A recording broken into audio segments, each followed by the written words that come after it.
오늘이 6.25 동란이 있었던 날입니다. 여러분들 그 6.25가 주일 새벽에 일어났죠. 영락교회의 기록을 보면요, 여러분 새벽에 일어났으니까 그 주일날 예배를 드려야 될까요? 폐해야 될까요? 예배를 드렸습니다. 정확한 기억인지 모르겠는데 80% 이상이 주일 예배에 참석을 했고요. 그날 최고의 헌금이 나왔습니다. 저는 그 역사를 보면서 이게 한국 교회가 이 나라를 전쟁통에서 지키게 하는 힘이었다, 그런 생각을 하게 됩니다. 참 목숨을 걸고 예배를 드렸잖아요. 그러면서도 최고의 헌신을 보여줬던 그런 예배가 6월 25일 73년 전인가요? 주일 예배 현장에서 있었던 일이다 생각해 보면 우리 믿음이 그때보다 못한 거 아닌가 하는 생각 들어요. 세상은 이렇게 축복을 받아서 발전했는데 신앙은 퇴보하는 게 아닌가, 변질되는 게 아닌가, 그런 생각을 하고요. 오늘 예배 오신 분들 잘 오셨고요. 집에서 들으시는 분들 좀 뜨끔할 수도 있겠어요. 죄송합니다. 오늘 저를 불러주셔서 감사하고 말씀을 같이 나누도록 하겠습니다. 기도하겠습니다. 하나님 아버지, 오늘도 하나님을 섬기는 하나님의 백성들이 정한 시간 정한 장소에 와서 같이 하나님을 경배합니다. 이 시간 말씀을 듣는 시간 하나님의 성령이 친히 오셔서 듣는 자들의 귀를 여시고 깨닫게 하시고 믿어 의에 이룰 수 있도록 말씀의 능력이 함께하는 시간이 되기를 원합니다. 이 말씀이 생활 속에서 실천되어지고 하나님 앞에 영원한 예배가 될 수 있도록 말씀에 붙들리는 시간 되게 해 주옵소서. 예수 그리스도의 이름으로 기도하옵나이다. 아멘. 아멘. 하나님께서 우리에게 성경을 기록해 주셨습니다. 성경을 기록하신 목적이 뭔지 혹시 아세요? 하나님이 우리에게 성경을 기록해 주신 목적이 무엇인가?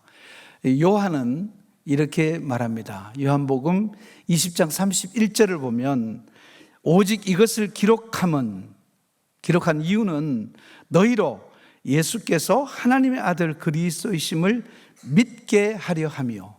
목적이 예수가 하나님의 아들이심을 믿게 하기 위해서, 다시 말해서 우리의 믿음을 위해서 기록했다.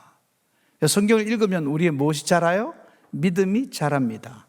예수 그리스도에 대한 지식과 예수 그리스도의 모든 삶을 우리가 믿고 의지하고 또 닮아가는 그런 일들을 위해서 기록했다. 또 너희로 믿고 그 이름을 힘입어 생명을 얻게 하려 함이니라. 영원한 하나님의 생명이거든요. 그러니까 여러분들이 이 성경을 읽으면 읽을수록 여러분들이 중생된 여러분들의 다시 태어난 삶에 하나님의 생명이 불어넣어져서 여러분들이 영적인 성숙을 경험해 갈 수 있다. 그걸 목적으로 하나님께서 성경을 기록해 주셨다. 당연히 여러분들이 성경 읽으면 믿음이 자라야 되죠. 그리고 여러분들이 하나님의 생명으로 풍성해져서 여러분들의 삶이 정말 천국을 이루어가는 그런 삶으로 변해 가야 합니다. 근데 한 가지 문제는 이 성경에 대한 곡해가 많이 있다는 것입니다. 이단들의 문제가 있기도 하고요. 또 목사님에 따라서 성경 해석이 잘못될 수도 있고요. 또 읽는 사람들이 주관적인 해석을 해서 그 언어에 대한 또 문화에 대한 또 성경 전체에 대한 지식이 부족해서 자기가 느끼는 감정, 느끼는 그 상태를 진리라고 믿어서 오히려 더 혼돈에 빠지고 의심하게 되고 믿음에서 떨어질 수 있는 유혹도 있다. 그래서 여러분들이 신앙생활하면서 정말 중요한 건 성경을 가까이 하는 것이고요, 하나님의 성령의 충만함을 입어야 하는 것이고요, 좋은 목회자를 만나야 합니다. 이게 여러분들에게 있어서는 정말 이 세상에서 어떤 것보다 더 우선적이고 중요한 가치입니다. 자, 성경의 해석에서 오류들이 있는데 오늘 읽은 본문은 우리 한국교회가 대표적으로 좀 오류를 범하고 있는 해석입니다. 여러분, 여기에는 씨 뿌리는 자가 씨를 뿌리는데 네 가지의 밭이 있다 이야기를 하죠. 뭐 하나는 길가에 던져져 가지고 마귀가 와서 다 먹어버리는, 그리고 돌밭에 떨어지는 경우가 있어서 그 돌밭에 떨어졌다고 하는 것은 여러 가지 처음에는 기쁨으로 받아들이지만은 그러나 뭐 여러 가지 그 환난이나 박해가 왔을 때 그것을 다 잃어버리는 케이스가 있고, 그 다음에 가시덤불, 이건 자기의 욕심, 유혹에 이끌려 가지고 열매를 맺지 못하는 세 가지의 경우가 있고, 마지막에는 옥토에 떨어져서 30배, 60배, 100배의 결실을 맺는다. 근데 이걸 어떻게 해석하는가 하면 여러분들의 마음밭으로 이해를 하는 거예요. 그래서 나는 내 마음이 돌짝밭 같아. 나는 꼭 말씀 듣고 나면 시험 들어. 그런 얘기들 많이 하잖아요. 그 부흥회 때 은혜 받고 나면 꼭 시험 온다고. 뭐 그런 사람들 굉장히 많더라고요. 꼭 시험 온다고. 그래서 은혜 다 쏟아버린다고. 그래가지고 부흥회는 해마다 뭐 2번, 3번 이상, 또 어떤 사람은 뭐 여기저기 찾아다니면서 부흥회를 다니지만은 그때마다 마귀가 와서 다 가져가 버린다. 그런 경우도 있고요. 또 이상하게 그 은혜를 받고 말씀을 깨닫고 나면은 자꾸 사고가 나는 거예요. 여러 가지 또 핍박들이 오고 이래가지고 또 말씀을 쏟아버리고, 또 하나는 자기 욕심, 자기 실수로 인해서 말씀 은혜를 다 까먹어버리는 그런 경우들이 있다. 그래서 우리 마음밭을 열심히 잘 갈아서 옥토가 되게 해야 우리가 30배, 60배, 100배의 결실을 맺는다. 이 말이 맞나요? 잘 해석한 건가요? 어때요, 여러분? 여러분 많이 가셨어요, 밭을? 잘 되고 가고 있나요? 지금은 열매 맺을 때가 되지 않았어요? 목사님, 제 이번 생에서는 불가능할 것 같아요. 그런 얘기가 아닙니다. 전혀 아니에요. 자, 그러면 오늘 이 본문 말씀이 우리에게 주는 영적인 교훈, 하나님 말씀하고자 하는 내용이 무엇인가 하는 것을 같이 한번 살펴보면서 은혜를 나누겠습니다. 첫 번째는 모든 것의 주원은 하나님이다. 모든 것의 주원은 하나님이다 하는 메시지가 이 속에 담겨져 있습니다. 3절을 보겠습니다. 들으라, 씨를 뿌리는 자가 뿌리로 나가서, 여기 씨를 뿌리는 자가 이랬는데요, 한국 목회자들이 대부분 NIV 성경을 보시거나 아니면 킹 제임스 버전을 보십니다. 좀 약간 그 신앙이 보수적인 분은 킹 제임스 버전을 보시고요, 조금 리버럴한 그 분들은 이제 NIV를 많이 보시는데요, 이 두 성경에 보면 부정관사가 붙어 있어요. 어라고 하는 부정관사, soul 이렇게 되어 있습니다. 그래서 다 어떻게 해석하는가 하면 이 부정관사라고 하는 것은 특정된 사람이 없거든요. 그래서 뭐 여러 사람들 이렇게 이해를 하는 거죠. 씨를 뿌리는 여러 사람들 이렇게 돼버리는 거예요. 근데 헬라어에 보면 정관사예요. 호라고 하는 정관사예요. 영어로 더라고 하는 정관사입니다. 영어 성경 중에서는 더 so라고 돼 있는 성경은 NASB라고 하는 성경밖에 없어요. 근데 NASB는 가장 헬라어를 영어로 잘 번역한 책이에요. 저는 이 성경을 보거든요. 근데 굉장히 그 고전체로 돼 있어서 딱딱합니다. 좀 어렵기 때문에 잘 안 보시는데, 저는 저희 형수님이 우리 집 시집 오시면서 저에게, 그 형수님이 미국 시민권자셨기 때문에 그분이 성경을 하나 가져오셨는데 이 NASB를 주셨는데 잘 모르고 읽었는데 나중에 알고 보니까 헬라어를 가장 잘 번역했어요. 거기에는 더라고 되어 있어요. 그리고 독일 성경에는 데어라고 되어 있습니다. 하나니까 데어라고 되어 있습니다. 그러면 이것은 정관사가 붙었다는 것은 한 사람이라는 것입니다. 그럼 씨 뿌리는 자가 누구죠? 예수님, 하나님이십니다. 그러니까 여러분들이 이제 성경을 해석하는 데 있어서 가장 중요한 게 주어와 동사를 잘 이해하는 거거든요.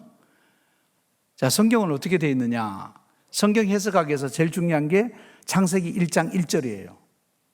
태초에 하나님이 천지를 창조하시니라. 주어는 은는 이가가 붙죠.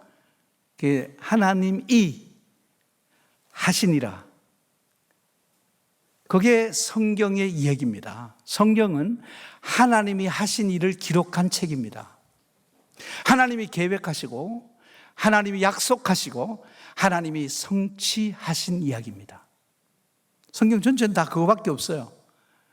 하나님의 계획하심, 창세 전부터 하나님께서 계획하셨던 일들을 하나님께서 이 땅 위에서 성취해 가시기 위해서 우리에게 약속하시고 성취하셔서 믿음을 주시는 겁니다.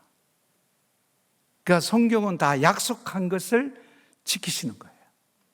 지금도 성경 안에는 살아있는 약속들이 있고 그 약속대로 지켜져 가고 있습니다.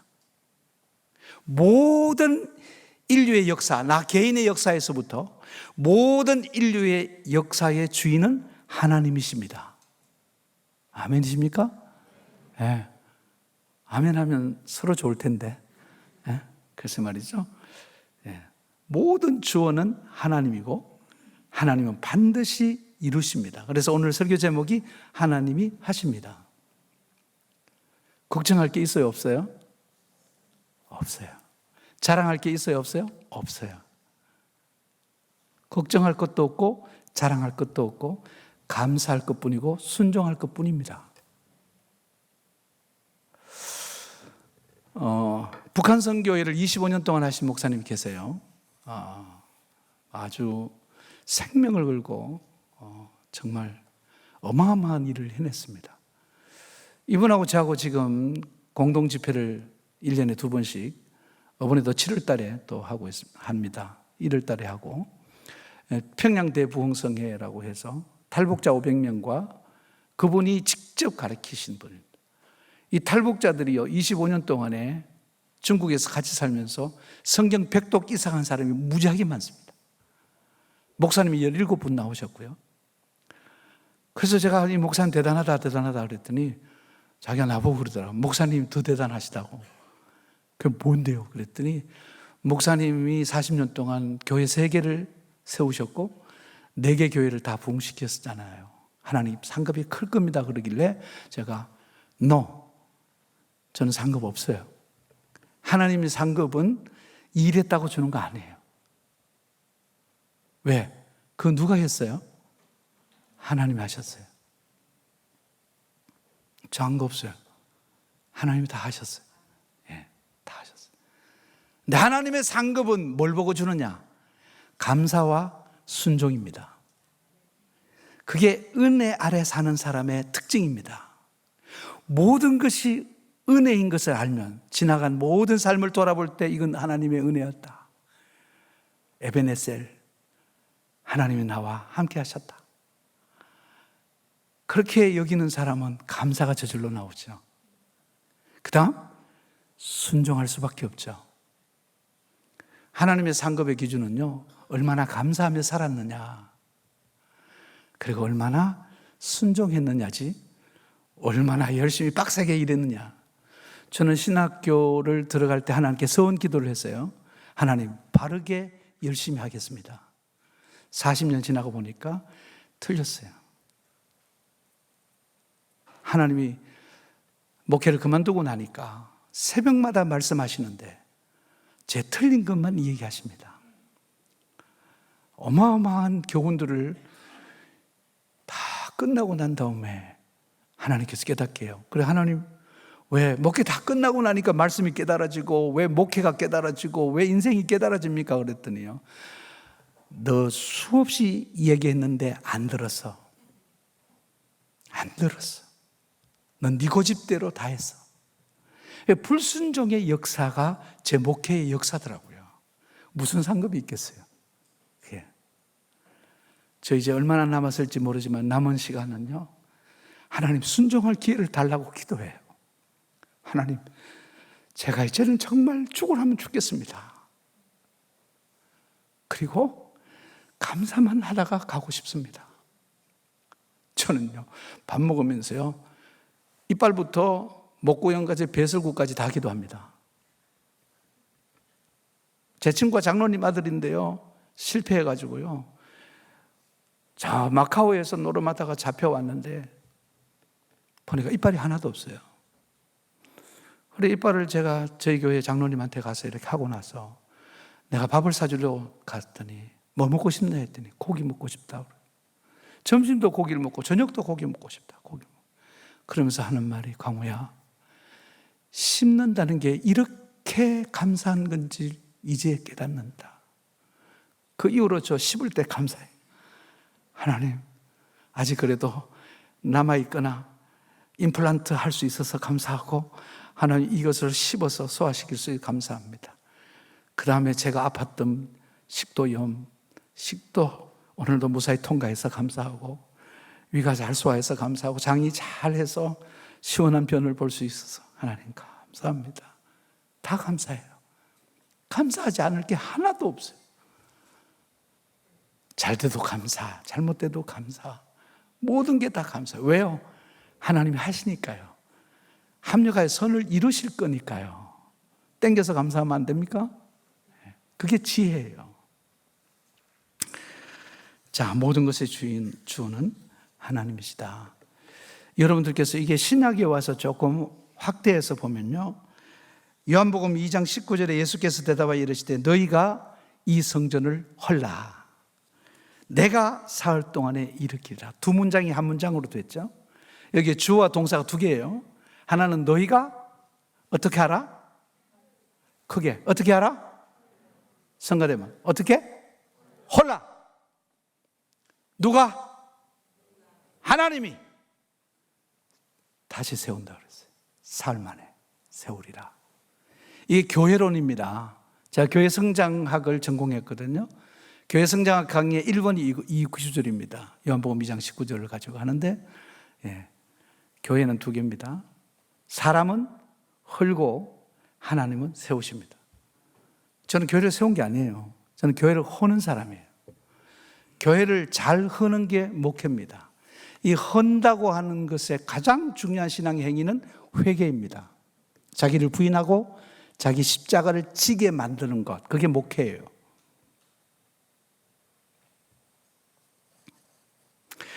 여러분의 삶이 회복되고 여러분의 삶이 창의적이고 지혜롭게 되어가기 위해서는 반드시 회개가 수반돼야 돼요. 회개해야 여러분들의 새로운 인생이 열립니다. 예수님이나 세례 요한이 이 땅에서 사역하실 때 제일 첫 마디가 뭔지 아세요? 요한복음을 보시면 첫 마디가 회개하라 천국이 가까웠느니라예요. 다시 말하자면 천국은 어떤 사람에게 열리는 거죠? 어떤 사람의 소유죠? 회개하는 자의 것입니다. 회개하면 하나님 나라가 열리는 거예요. 하나님 관계가 회복되는 거예요. 하나님의 능력이 임하는 거예요. 회개보다 더 중요한 신앙의 행위는 없습니다. 회개가 그렇게 중요해요. 오늘 이 시대를 보면서 제가 가장 안타까워하는 것은요, 교회조차도 회개의 문이 닫혔다는 것입니다. 여러분들 세상 정치를 보면 자기가 잘못했다는 사람 없어요. 이게 다 교회에서 시작된 겁니다. 교회가 회개 안 하면 세상도 회개 안 합니다. 교회가 회개하면 세상은 회복이 됩니다. 사람들이 다 가난해지고 겸손해지고 온유해집니다. 저는 이 문제를 가지고 굉장히 깊게 기도하고 있거든요. 하나님 회개의 문 열어달라고. 저 어릴 때만 해도 어머니 손잡고 새벽에 교회 가면 마룻바닥에 교인들이 2시간씩 손들고 울면서 기도했어요. 꽉 찼어요. 작은 교회인데도. 지금은요, 몇 사람 오지도 않았지만은 기도할 때 딱 이렇게 합니다. 목사님도 이러고 있어요. 그래서 제가 우리 분 목사님 보고 기도 왜 그렇게 하냐 그랬더니 묵상한다 그러더라고. 묵상한다 그러더라고. 저는 안 엎드리고 무릎 안 꿇으면 이걸로 때려버려요. 발을 밟아버려요.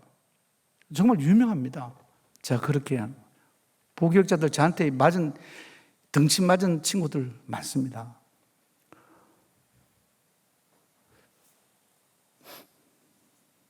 여러분들, 오늘 이 말씀에서 가장 중요한 것은요, 내가 주인 된 것을 허물고 하나님이 주인이 되게 하라. 그러면 반드시 이루어진다. 이 말씀을 여러분들 마음에 꼭 새기고, 신앙생활은 나는 부인되고 하나님이 인정되는 것, 나는 종이 되고 하나님이 주인이 되시는 것, 그것이 신앙생활이라는 것을 기억하고, 성경 안에서 여러분들 하나님의 주어를 찾고 하나님이 하실 일들 그것이 무엇인지를 보고 여러분들이 믿고 순종하고 따라가면 하나님께서 우리에게 놀라운 세계를 열어주실 줄로 믿습니다. 두 번째 메시지는 전도는 반드시 열매를 맺는다는 것입니다. 전도는 반드시 열매를 맺는다. 여기 네 가지 다 더러는 이라고 되어 있죠. 근데 이게 헬라어로는 단어가 달라요. 우리 한국말로는 더러는이지만 헬라어로는 처음 더러는 호멘이라는 단어를 쓰고 있고요. 그 다음에 알로, 맨 마지막에는 알라라고 쓰고 있습니다. 앞에 세 개는 단수고요. 뒤에 있는 알라는 복수입니다. 알로의 복수예요. 헬라어 문법에서 단수를 쓰면서 복수, 겹쳐서 몇 가지를 이야기할 때에 앞에는 단수를 쓰고 뒤에 복수를 쓴다는 것은 앞에 것은 별로 중요하지 않다는 겁니다. 그냥 흘러가는 겁니다. 그리고 내가 말하려는 본질은 여기 있어 할 때에 복수를 쓰는 겁니다. 혹은 앞에 있는 것들은 뭐 별로 시원찮기 때문에 우리가 카운트할 필요가 없는데 그 뒤에 것은 많은 열매들이 맺힌다는 식으로 여러분들이 복수를 쓴다고 하는 것은 이것은 크게 될 것을 암시하고 있습니다. 시제도 앞에 세 개는 단순 과거예요. 이 단순 과거라는 시제는 별로 중요하지 않다는 거죠. 그냥 한번 쭉 이런 애가 있어.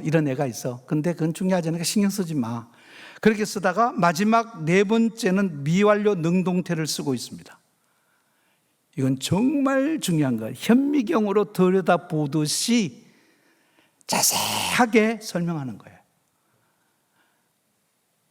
그게 그렇게 중요하다는 것을 강조하고 있습니다. 그래서 제가 이 해석을 헬라어에 근거해서 한국말로 제가 번역하면 이렇게 번역할 수 있습니다. 복음을 전하면 사탄의 방해가 있을 수 있고 환난과 박해가 따를 수도 있고 세상의 염려와 재물의 유혹과 욕심에 의해서 잠시 아무 효과 없는 것처럼 보이지만 중요하지 않아.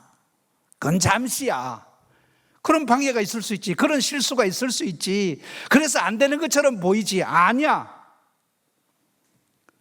결국 복음은 하나님 나라의 풍성한 열매를 맺어 이 땅에서 완성될 것이다라는 것을 말씀합니다. 이걸 보면 여러분 믿음이 생기는데 앞에서 여러분들이 마음밭으로 이해하면 헷갈리잖아요. 오히려 여러분들 더 혼돈스럽잖아요. 오히려 더 의심이 생기잖아요.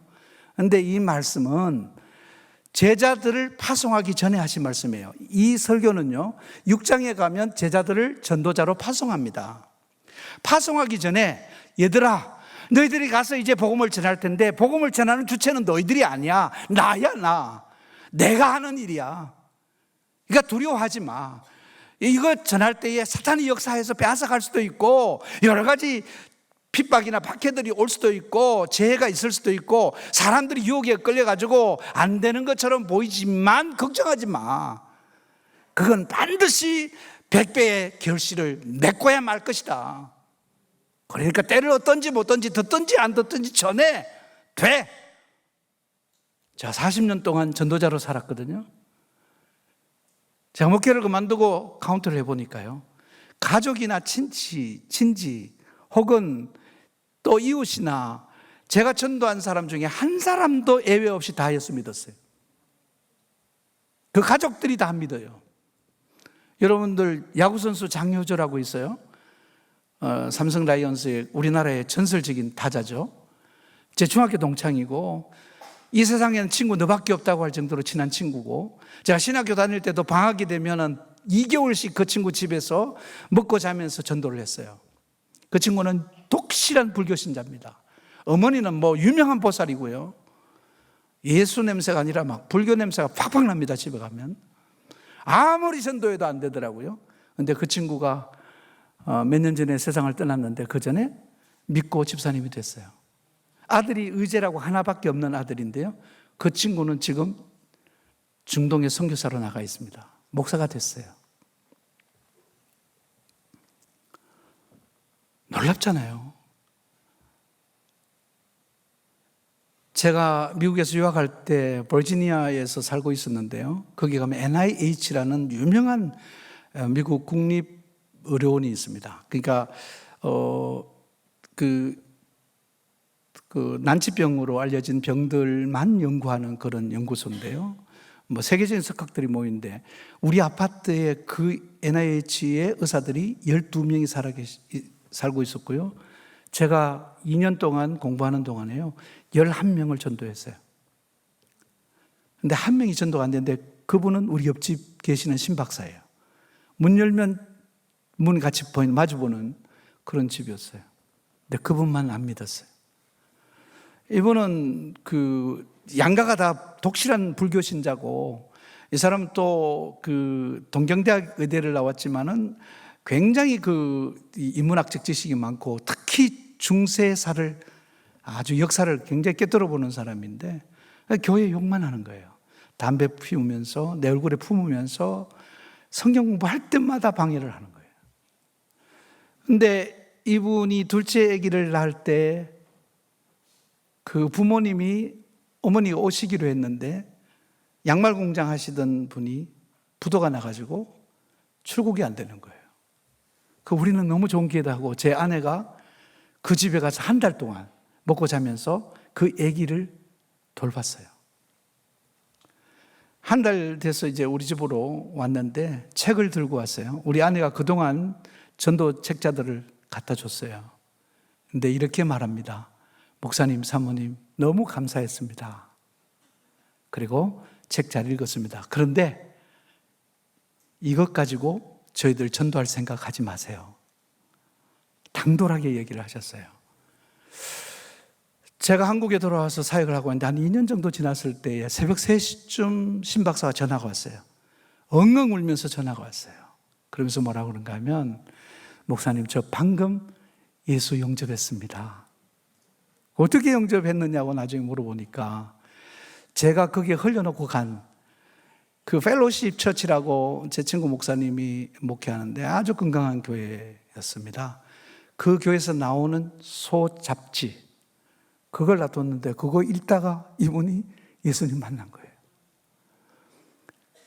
그 집안이 전도를 하기 위해서 그 좋은 자리를 놔두고 한국의 단국대 의대로 지금도 계십니다. 근데 한국으로 나와서 가족을 전도하는데요, 장인어른이 전도를 했는데 부도가 나서 어려우니까 음독을 자살 시도를 했어요, 호텔에서. 근데 그 주머니에 보니까 온 가족은 기독교로 기화하라 유서를 써놓고 했어요. 제가 수요예배 마치고 그때는 경산이라는 곳에 있었는데 부산 대동병원으로 급히 오라는 연락을 받고 갔더니요, 여러분 절대 약 잡수지 마세요.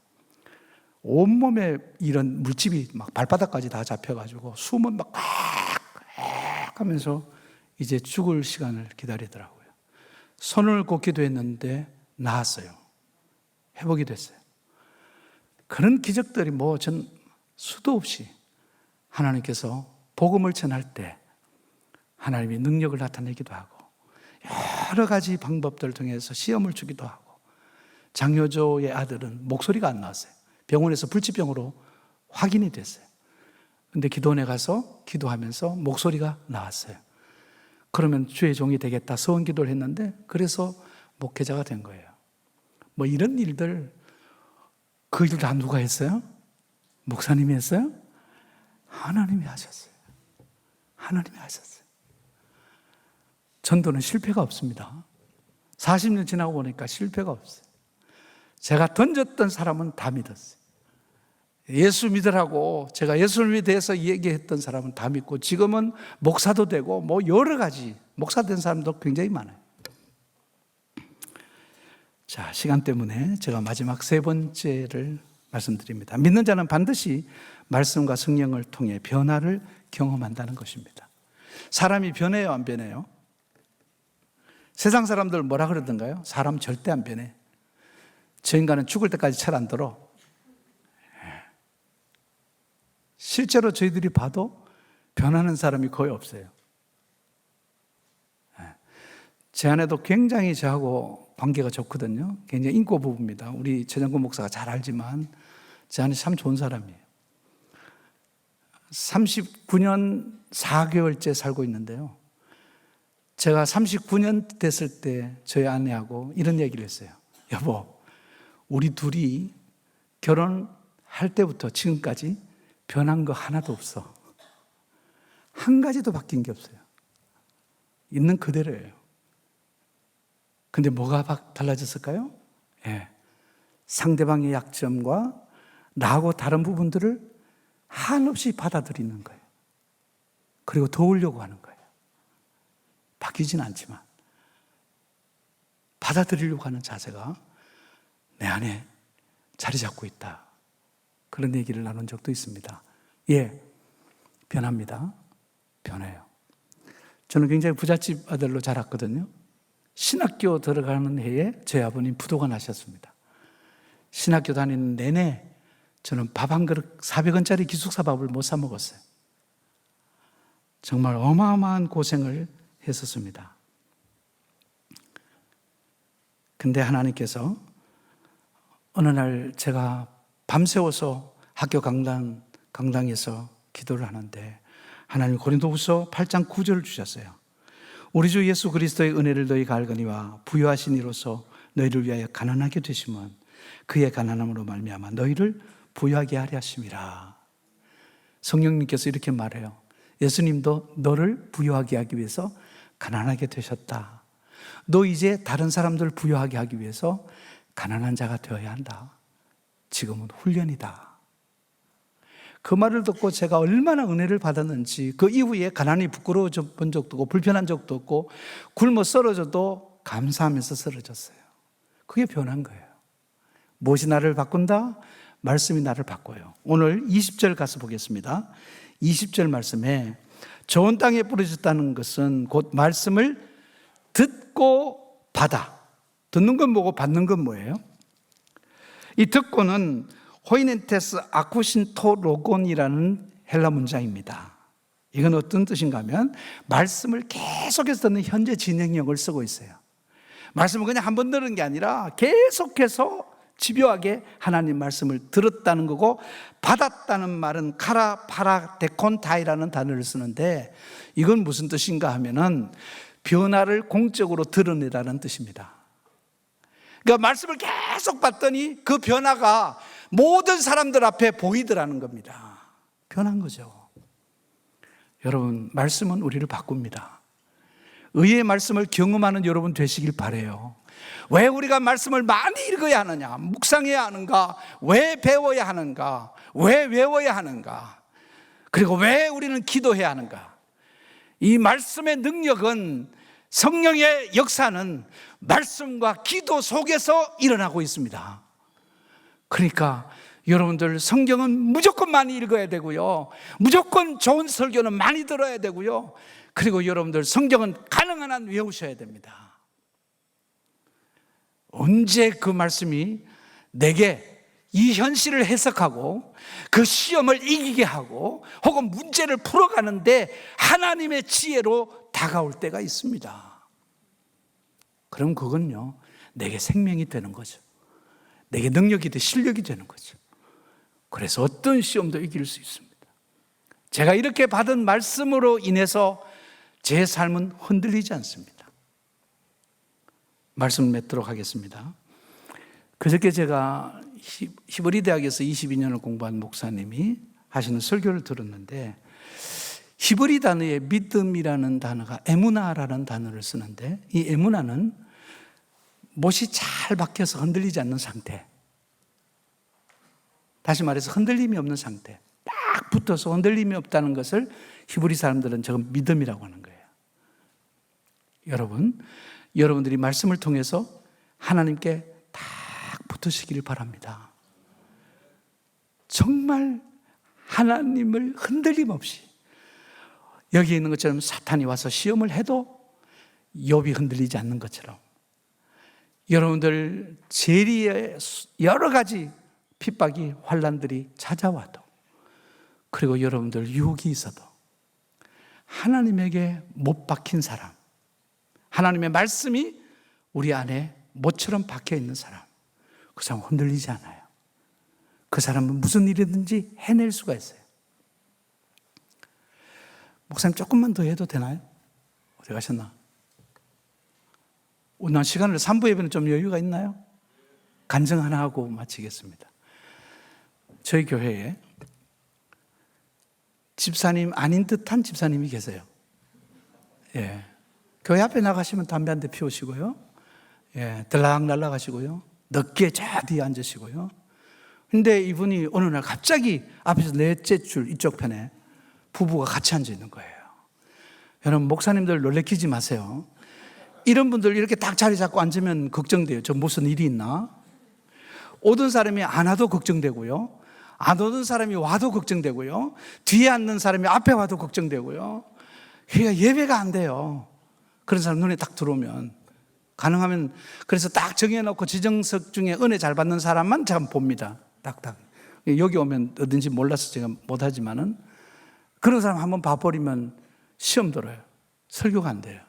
앞에 앉아있는. 그 울어요. 저 틀림없이 사인이 있다 하고 마치고 가서 인사를 하는데 엉엉 애기처럼 우는 거예요. 그러면서 목사님 한번 살아보겠습니다 그러더라고. 왜요? 그랬더니 나 오늘 여기 약 80알 사서 왔어요. 마지막 예배로 왔습니다. 사업이 부도가 났어요. 그럼 그렇지.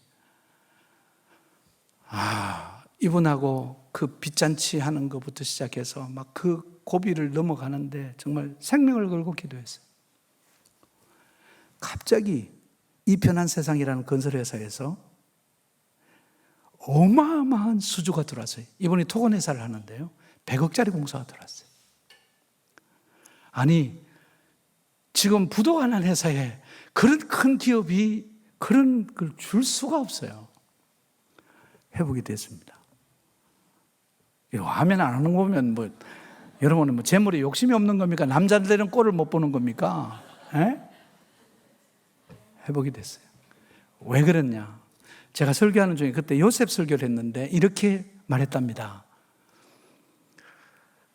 여러분이 포기하지 않는 이상 하나님은 포기하지 않으십니다. 하나님 반드시 이루십니다. 그 말에 확 눈이 열린 거, 귀가 열리고 마음이 열려버린 거예요.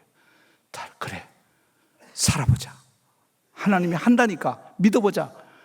그리고 이분이 다약 버리고 그 험난한 그 빚쟁이들하고의 싸움에서 이기고 그런 공사가 들어와가지고 회사가 다시 회복되는 일을 저는 직접 목격해서 그 회사 넓혀가지고 그 오픈할 때 우리 교육자 전체가 가서 야, 이거 말씀의 산물이다. 이 기도의 산물이다. 그러면서 우리 마음껏 즐겼던 때가 있는데, 여러분 어려운 일 만났습니까? 헤쳐나갈 수 없는 질병이나 또 경제적인 문제나 자식의 문제나 부부간의 문제나 여러분 정말 끝이다 생각하는 분 계세요? 포기하지 마세요. 하나님 포기를 모르세요. 하나님 끝까지 하십니다. 하나님은 하실 수 있습니다. 할 수 있거든이 무슨 말이냐. 믿는 자에게는 능치 못함이 없다. 그 여러분 다 할 수 있습니다. 여러분들 주님을 의지하고 일어나시기를 축복합니다. 기도하겠습니다.